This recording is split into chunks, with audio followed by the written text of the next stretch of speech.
On the evening of March 1st, 2018, 55-year-old Ted Shaughnessy placed a necklace in a glass display case in his high-end jewelry store in Austin, Texas. Ted adjusted his glasses on his face and then leaned in a bit closer, and he saw the lights in the case bounce off the gold and jewels in this necklace, and it was so beautiful, he just smiled. He and his wife Corey had owned this jewelry store for 20 years. Corey had a keen eye for jewelry, so she worked as the appraiser, choosing which pieces to buy and then sell inside of the store, and also determining how much they were worth. And Ted was a great salesman. Ted took pride in the way he displayed the jewelry in the store.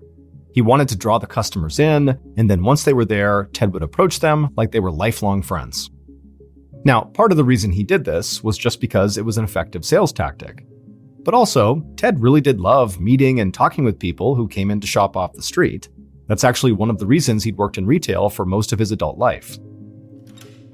Ted locked the display case and walked around the shop, turning off lights and closing things up for the day. Then he set the security alarm, headed out the door, and locked it behind him.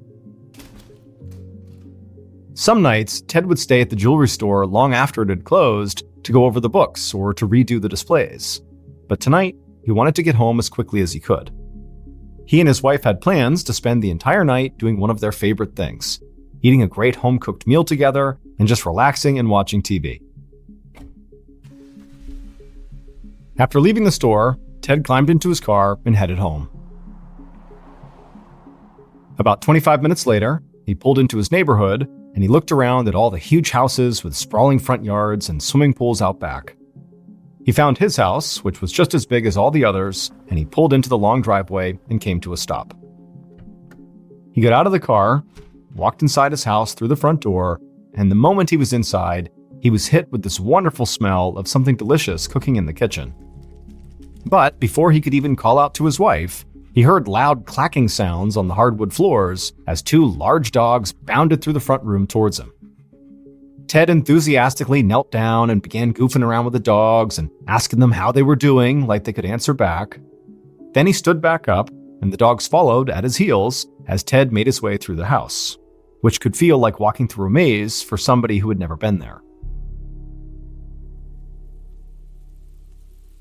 Ted and the dogs got to the kitchen, and Ted saw his wife Corey standing over the stove. Corey turned around, and Ted immediately walked over, put his hands on her waist, and gave her a kiss. Ted helped his wife put some finishing touches on the meal, and then they both got excited about the night ahead of them. They knew a lot of people would find this to be a pretty boring way to spend the night, but Ted and Corey really were never happier than when they were just hanging out together. After the food was finally done cooking, the couple sat down and ate their great meal at the dining room table, while their dogs just stared at them, hoping for some scraps.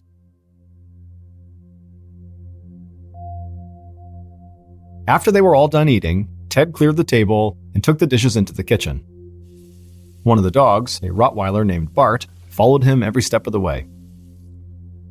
After Ted rinsed off the dishes, he joined his wife on the couch in the front room. He draped his arm around her shoulder, and she leaned her head on his chest as they began to watch TV. They spent the night flipping between channels, really only half paying attention. Most of the time, they just talked about things at the jewelry store, and also how their son and his girlfriend seemed to be getting pretty serious. Even though their 19-year-old son only lived about 2 hours away in College Station, Texas, and they saw him often, it still felt strange to be empty nesters, not to have him in the house anymore. Before they knew it, they had spent hours just sitting there talking, and they'd both begun to feel tired. So Ted flipped off the TV, and the couple headed to their bedroom, with both of their trusty dogs trotting along right behind them.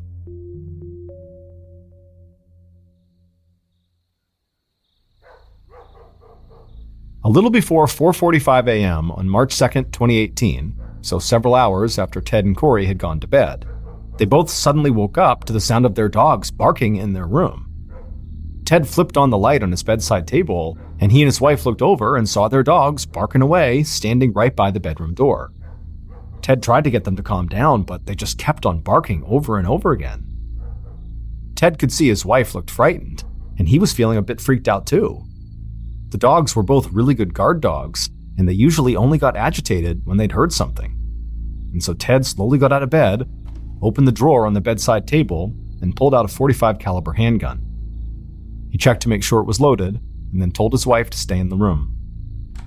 Ted walked over to the door, opened it up, and headed outside. He made his way into the dark kitchen, and Bart the Rottweiler followed right behind.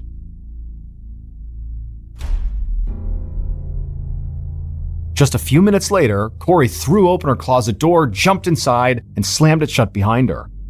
She crouched down in the corner, trying to make herself as small as possible, and as she sat there panting, out of breath, she clutched her phone in one hand, and in the other hand, she was holding a .357 caliber revolver. She dialed 911 on her phone and pressed it to her ear, and at the same time, she held the gun out in front of her, aimed at the closet door in case anybody approached her. She heard the sound of the emergency operator on the other line, and she said the police needed to get to her house right away. Multiple gunshots had been fired, she didn't know if her husband was even alive at this point, and she said she was sure she would be dead within seconds.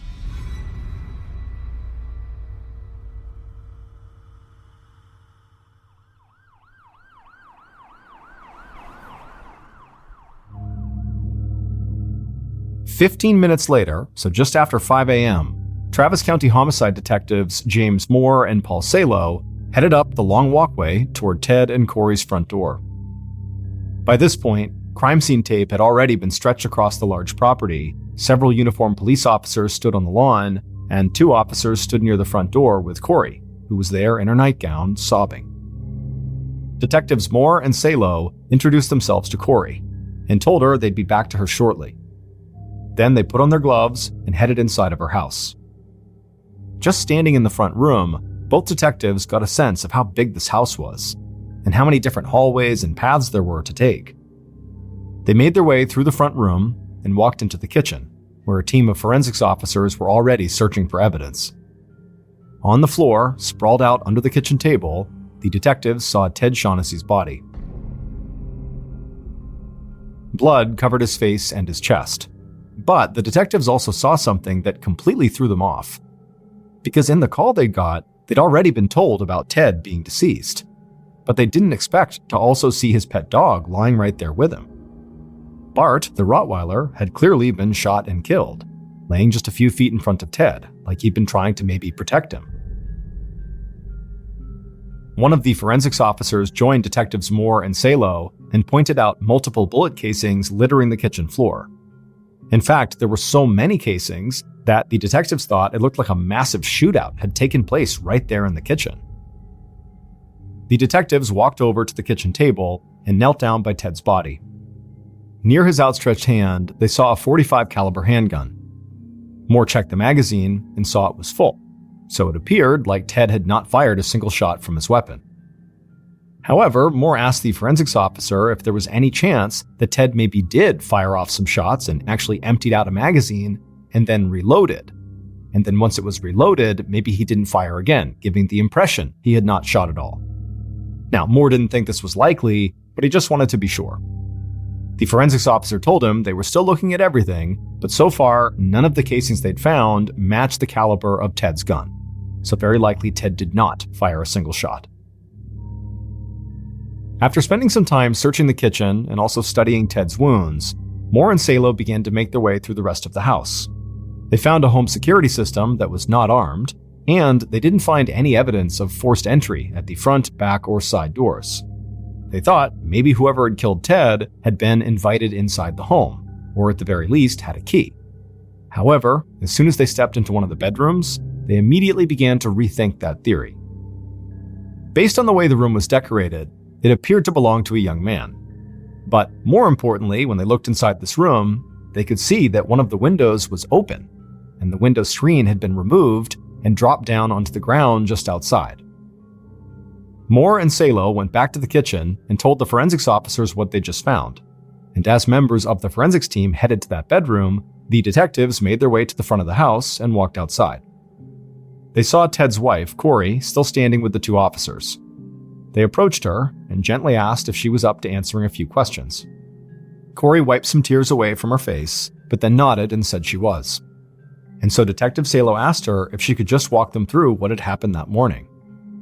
Corey said that she and her husband had woken up sometime around 4:45 a.m. when they heard their dogs barking. Ted had grabbed his gun and walked out with one of the dogs, while she had stayed back in the bedroom with the other dog. But then she said she heard gunshots coming from the kitchen, so she grabbed her own gun and ran out of the bedroom. She could hear her husband screaming, but there was also this bright light shining directly at her, making it really hard to see. All she could see were shadows moving around in front of her. But then she saw one of these shadows fire a gun and kill one of their dogs, and so instinctively she raised her own gun and unloaded her weapon, trying to hit the shadow. Detective Salo asked her what kind of weapon she had, and Corey said she had a .357 revolver. Salo and Moore looked at each other, but didn't say anything. Corey had just admitted she fired her weapon inside the house, and they've just found her husband dead from gunshots. So either she was lying and was making this whole thing up about shadows to cover up her part in the crime, or this really happened. Detective Moore asked Corey if one of the bedrooms in the house belonged to a young man. Corey said they must mean her son's room. She said she still had his room, but he was 19 years old now and lived a couple of hours away with his girlfriend. And she'd already asked an officer to call them right after police had arrived, and they were on their way right now. Detective Salo asked Corey if she could give any description of the person she'd fired her gun at, even though it was dark and shadowy. Corey shook her head and said no. She figured it was just a burglar. After all, she and Ted were well known in the area for their jewelry store and for having made a good amount of money. And so they knew they were a target for robbery. After this, Salo and Moore stepped away from Corey and headed back inside the house. And already they were starting to question some of Corey's answers.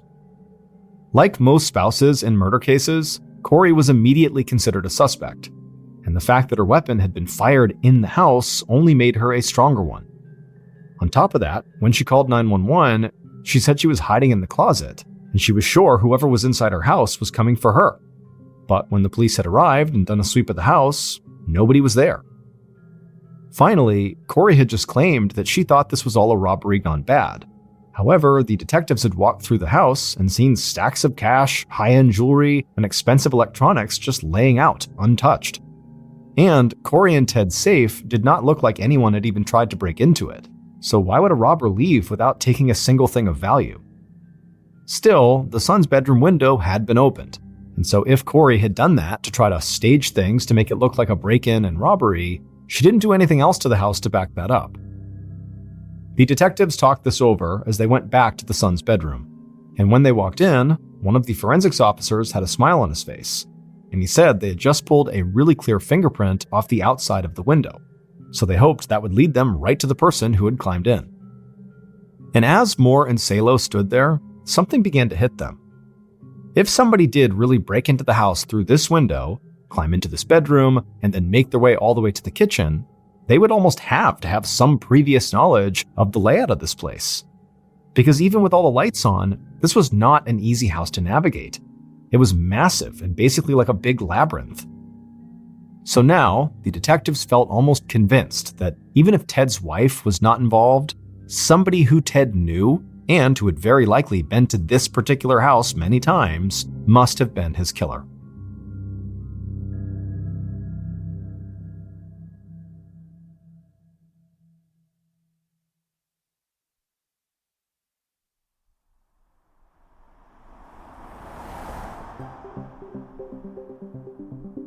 A couple hours later, at 8 a.m. on March 2nd, a car pulled up in front of the house.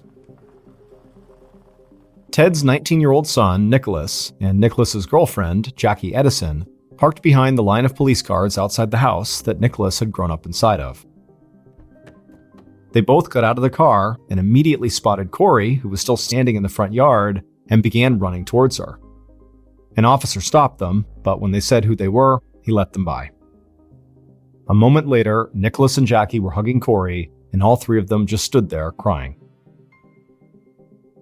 Inside the house, detectives Moore and Salo got word that Ted's son had just arrived. So they quickly went outside and found Nicholas and Jackie still standing with Corey. The detectives apologized for interrupting, but they asked Nicholas if they could talk to him for a few minutes. Nicholas said of course, and then followed the detectives across the yard to a spot where they'd be able to talk without anybody else hearing. Moore started off by asking Nicholas where he'd been around 4:45 a.m. that morning, the time the 911 call had come in, and Nicholas said that he and his girlfriend were asleep at their place in College Station. Jackie was a student at Texas A&M down there, and Nicholas worked trading stocks as a day trader. Moore took down a few notes and then asked Nicholas if there was anyone he could think of who had a problem with his father and might have wanted to do this. But Nicholas shook his head and said basically everybody who knew his parents loved them. Moore asked if there was anything at all about Nicholas's dad that he could think of that could maybe help them, even if it was really small. Nicholas thought about it for a few seconds, and then suddenly his eyes went wide, like he just remembered something. He said there was one thing that could be important, but it was a really weird situation. When he'd still been living at home, his next-door neighbor had come to him and said she thought that her husband was cheating on her. This neighbor knew Nicholas was pretty good with technology, so she'd asked if there was any way he could track her husband or something, and she told him she would pay him for his services. Nicholas had felt strange getting involved in something like this, but his next-door neighbor was a nice woman and a good friend of his mother's, so he had helped her. He had put a tracker on her husband's car and followed him one night to another woman's house, and it became clear pretty quickly that the man was cheating on his wife. Now, Nicholas got a worried look on his face. He'd always assumed the husband never knew he was involved in helping the wife catch him cheating. But if this man had found out it was him, he might have wanted revenge, and his dad might be dead because of it. After that, the detectives told Nicholas he could go rejoin his mother. After he had walked off, the two men just looked at each other and shook their heads in disbelief. That was a really weird story. Neither of them had ever run into a teenager who had acted like a private investigator to catch a cheating husband. It almost sounded made up, or like something the kid might have watched on TV. But regardless, it was a good lead. After Moore and Salo finished up their initial work at Ted and Corey's house, they walked next door to the neighbor's house. They knocked on the front door, and a woman answered, and quickly she invited them inside. They all sat down at her kitchen table, and the detectives didn't waste any time. They needed to know if Nicholas's wild story about trailing this woman's husband was true. The woman looked a little embarrassed, but she said Nicholas was telling the truth. She felt bad for dragging a teenager into her marital problems, but she had been desperate.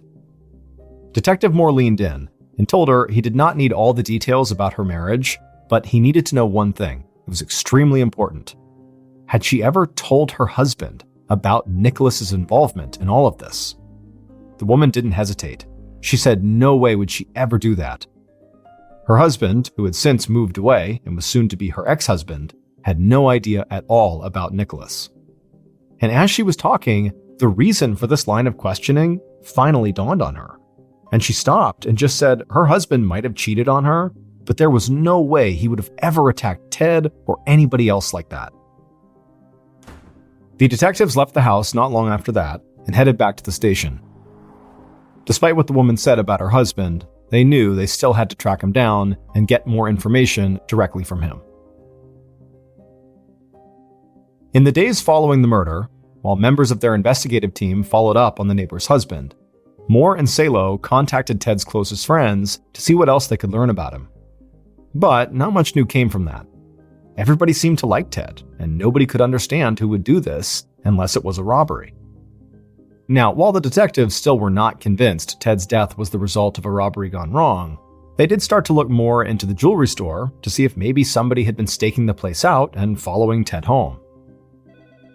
However, they got a phone call from Ted's son, Nicholas, that caused them to quickly change the direction of their investigation. Nicholas was aware that his bedroom window had been found open on the night his father was killed, and he said he just couldn't stop thinking about it, and in fact, there was something he felt like he needed to share with the detectives. He told them when he was younger, he would use his bedroom window to sneak out of the house and then get back inside without his parents knowing. It was just stupid teenager stuff, nothing serious, but he did it so often that he made a habit of just keeping that window unlocked. Now he realized that particular window might have been left unlocked even after he had moved out. But what Nicholas said was really weighing on him was that there was only really one other person who knew he did this with his window, and that was his friend Spencer Patterson. Because he and Spencer had crept out of that window a bunch of times together when Spencer had slept over. Detective Salo asked Nicholas if the reason he was so worried was because maybe Spencer had some reason to come after Nicholas now, Like, had they had a bad fight or something? Nicholas said no, but he said Spencer would have gone to their house and potentially used that window to get in there and get his parents' money and jewels. Nicholas said Spencer had not really grown up with money of his own, and he'd always been kind of jealous of how wealthy Nicholas's family was. And there was more. Spencer not only knew about the bedroom window, he also knew exactly where to find Nicholas's parents' safe.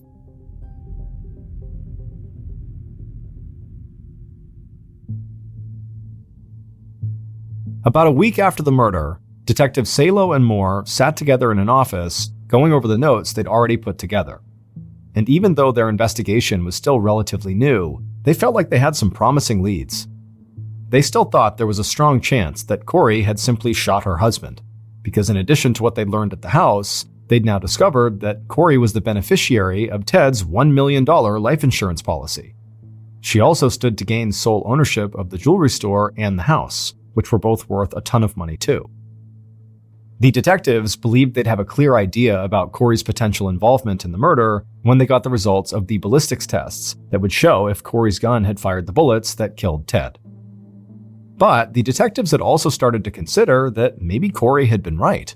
Maybe this was a robbery gone bad. And if that was the case, Nicholas's friend, Spencer, had to be high on their suspect list. Even if this robbery had not actually been successful, Spencer did know that Ted and Corey were wealthy, he knew how to sneak in through Nicholas's window, he knew his way around the maze-like house, and he knew where the safe was. Detective Moore picked up the phone, put it on speaker, and called the number he had for Spencer. Spencer picked up, and Moore quickly introduced himself and then immediately launched into a series of questions. The detectives learned that Spencer had gone over to Ted and Corey's house for dinner about a month ago when Nicholas had been visiting. And they said that they had treated him like he was one of the family, just like they'd done since he was a kid. Moore asked Spencer how he and Nicholas used to sneak out of the house when they were younger. And Spencer talked about using the bedroom window, just like Nicholas had said. While the detectives talked to Spencer, they kept getting the feeling like he was holding something back. The kid was being very cooperative and answering their questions, but there just seemed like there was always this hesitation, or like he was about to say something and then chose not to. By the end of the call, Moore and Salo still did not feel satisfied, so they scheduled an in-person meeting with Spencer. And in the meantime, they decided to keep a close eye on their other major suspect. About a week later, in late March, Nicholas and Jackie were sitting on the couch in the front room of Ted and Corey's house, looking at Corey as she stared out the window onto the street. Nicholas didn't want his mom to be alone, so he told her that he and Jackie would stay at the house as long as they needed to. That had cheered Corey up, but it was clear she was still struggling. And today, Nicholas and Jackie were extra worried about her, because she kept standing there just staring out the window. They had no idea why. But suddenly, Corey turned around and told them to come over and take a look for themselves. And so Nicholas and Jackie walked over to the window, and Corey pointed to a plain-looking sedan on the street. She told them she thought it was a cop and that he was watching her. At first, this seemed like paranoia to Nicholas and Jackie. However, when Nicholas looked out the window and he got a good look at that car before it drove off, he thought his mom was right. It definitely could be an unmarked police car. Corey stepped away from the window and collapsed onto the couch. She didn't understand why the police would be watching her. Why weren't they out finding the person who had actually killed her husband? Nicholas looked over at his mom, and he could tell she was just in total despair.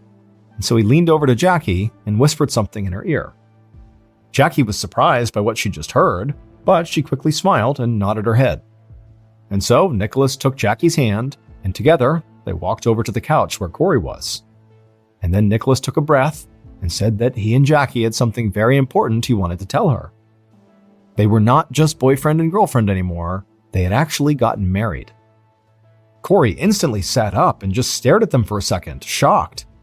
Nicholas quickly said that they had planned to tell her and Dad when they came to visit next, and they still wanted to have a big ceremony, but they had just decided they wanted to spend the rest of their lives together, and so they had just gotten it done and gotten married. After a tense couple of seconds, Corey broke down in tears, but these were tears of joy. She got off the couch, smiled, and hugged Jackie, and told her how happy she was to welcome her to the family. Then Corey said Jackie should go pick an engagement ring from their jewelry shop, and then they should have a big engagement party. Even if they were already married, she didn't want her to miss out on anything. And who knows, maybe this was a way for them to start to heal a bit and move forward as a family. Nicholas was very relieved. He was so glad the news had made his mom as happy as he hoped it would.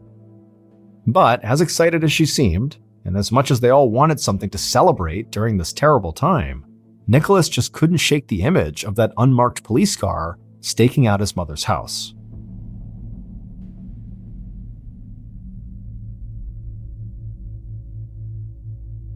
Over the following weeks, the investigative team continued to dig into the Shaughnessy's financial records, and they also did keep eyes on Corey's house.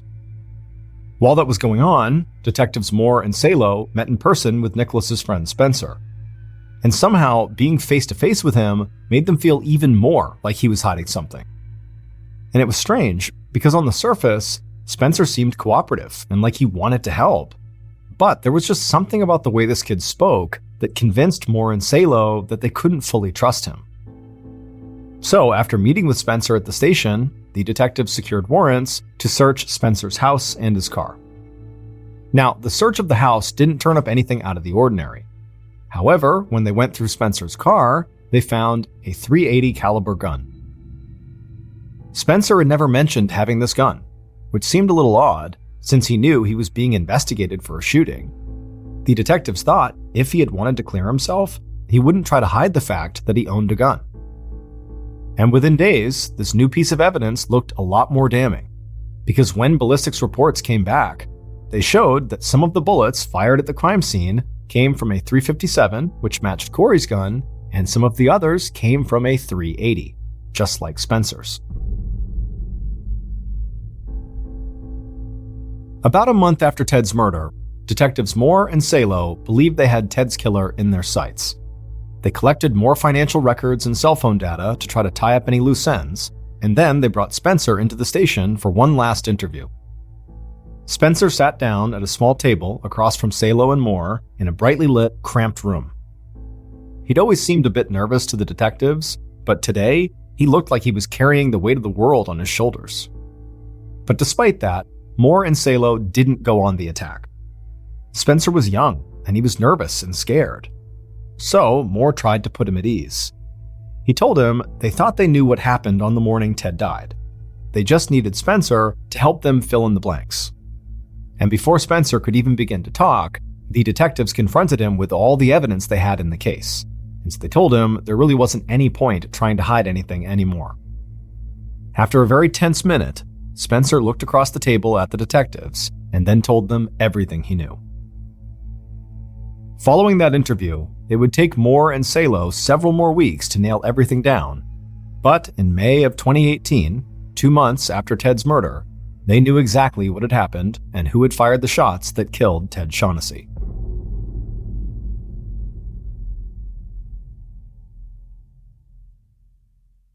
Based on Spencer's interview, cell phone data, and evidence collected throughout the investigation, here is what police believe happened to Ted in the early morning hours of March 2nd, 2018.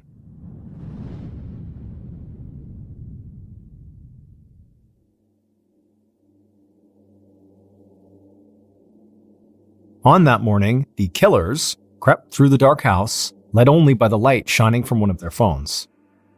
They each held a gun in their hands, and they tried to move as slowly and quietly as possible. But when they made it to the kitchen and turned towards the main bedroom, they heard dogs start barking. The killers froze, not sure what to do. One of the dogs sounded really aggressive. The killer holding the phone shined the light towards the bedroom door, and right away they both saw something moving towards them. As the barking got louder and they heard footsteps and loud clacking on the wooden floors, suddenly the light illuminated the dog, and it was the Rottweiler Bart, bounding towards them, baring his teeth. One of the killers instinctively raised their gun and fired off a shot. The dog squealed and fell to the kitchen floor. Ted screamed and ran into the kitchen after the dog. He raised his gun, but before he could get a shot off, now both killers started firing. The sound of gunshots crashed through the house as bullets hit Ted in the back, the thigh, and the head. Ted collapsed to the floor under the kitchen table, dead. The killers began shouting at each other, starting to panic. This had not gone the way it was supposed to. But before they could make another move, bullets came whizzing out of the dark into the kitchen, hitting the wall and sending pieces of plaster onto the floor. The killer with the cell phone shined the light in the direction of the gunshots, trying to get a clear look at the shooter. Their hands were shaking and they couldn't really aim well, but still the killers just held their guns and started firing wildly. And then finally, the shots stopped and the kitchen fell silent. One of the killers shouted that they needed to get out of there, so they ran out of the kitchen, into one of the bedrooms, and climbed out the open window. Outside, they ran as fast as they could through the darkness back to a car they'd parked down the street. They got in, and one of the killers hit the gas and floored it through the neighborhood while the other killer sat panicking in the passenger seat. They both knew they had screwed up, and now they were going to have to get in touch with the people who had hired them and tell them they'd only taken out one of the intended targets.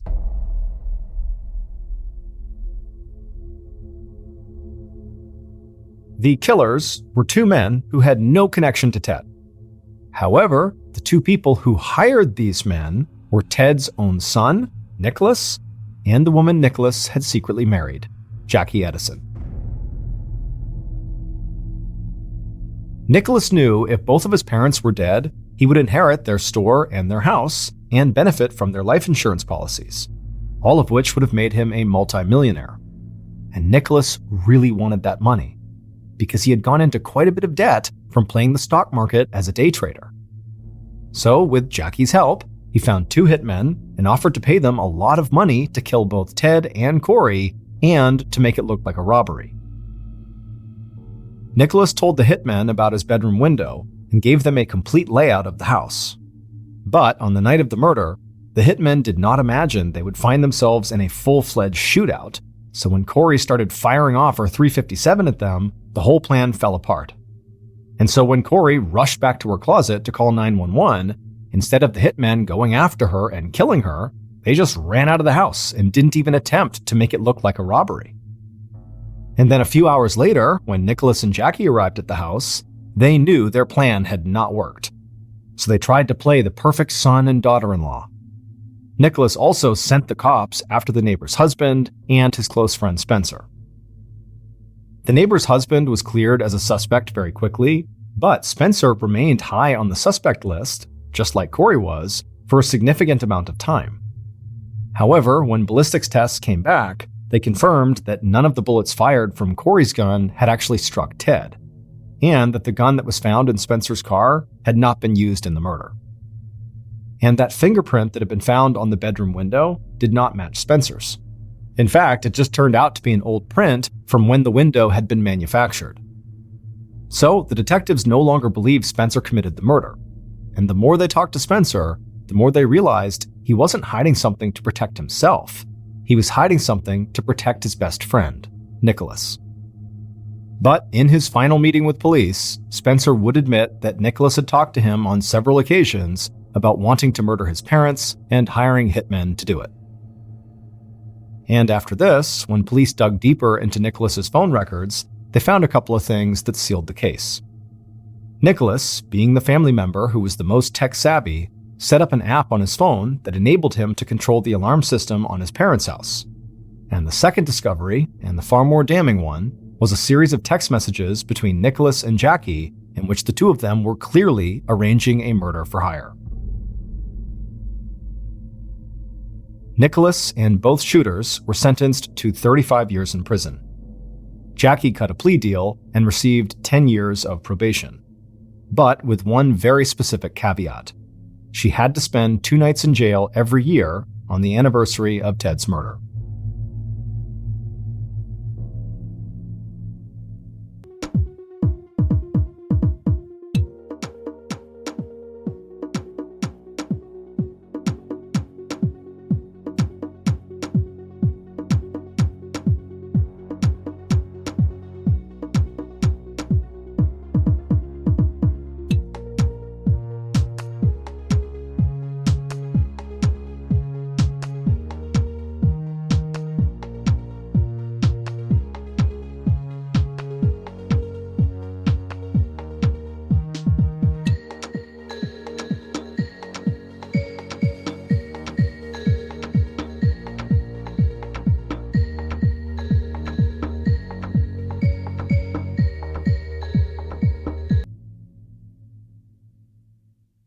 A quick note about our stories: they are all based on true events, but we sometimes use pseudonyms to protect the people involved, and some details are fictionalized for dramatic purposes.